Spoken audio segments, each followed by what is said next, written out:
In 1965, the United States stood at a crossroads in Vietnam. The war had been escalating quietly for years, but as American advisors were drawn deeper into conflict, a decision was made to strike harder. That decision became Operation Rolling Thunder, a massive and sustained bombing campaign against North Vietnam meant to break the will of the enemy and tip the war in America's favor.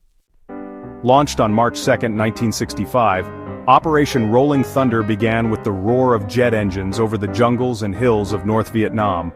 The targets were military infrastructure, bridges, roads, radar sites, power plants, and supply routes, especially the famed Ho Chi Minh Trail.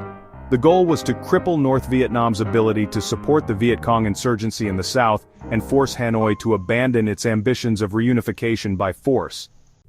But from the beginning, the mission was marked by contradictions and restrictions. Political leaders in Washington micromanaged the operation, often selecting targets themselves out of fear of provoking China or the Soviet Union. Airmen were forced to fly predictable routes at predictable times. Certain zones, like areas near Hanoi and Haiphong, were off-limits for fear of wider war. The North Vietnamese adapted quickly. They moved military supplies at night, camouflaged key infrastructure, and built elaborate anti-aircraft defenses. Still, the bombs kept falling. American pilots flew tens of thousands of missions in the most hostile skies in the world. Surface-to-air missiles, flak cannons, and MiG fighter jets made every flight a deadly gamble. Planes went down, and pilots were captured. Many, like Navy aviator John McCain, would spend years in brutal prison camps.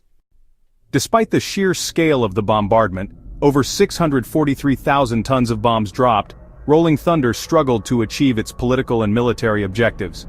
The North Vietnamese economy bent but did not break. Supplies kept flowing south, and every bomb crater seemed only to harden Hanoi's resolve. For the American public, the war was becoming increasingly difficult to understand. Television broadcasts showed the relentless destruction and the rising number of American dead. The moral and strategic clarity that had marked earlier wars was slipping away.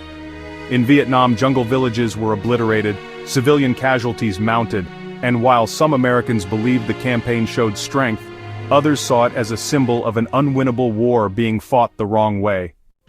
By 1968, President Lyndon B. Johnson, exhausted and politically wounded, ordered an end to Operation Rolling Thunder. The campaign had lasted 3 years and cost over 900 American aircraft and hundreds of pilots.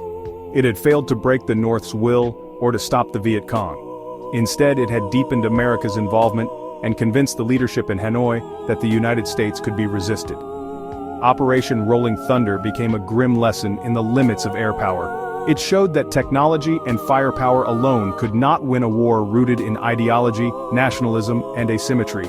It marked the point at which the Vietnam War transitioned from limited engagement to full-scale conflict, and from confidence to doubt. In the years that followed, America would commit even more troops and resources. But the seeds of disillusionment, both at home and on the battlefield, had already been sown.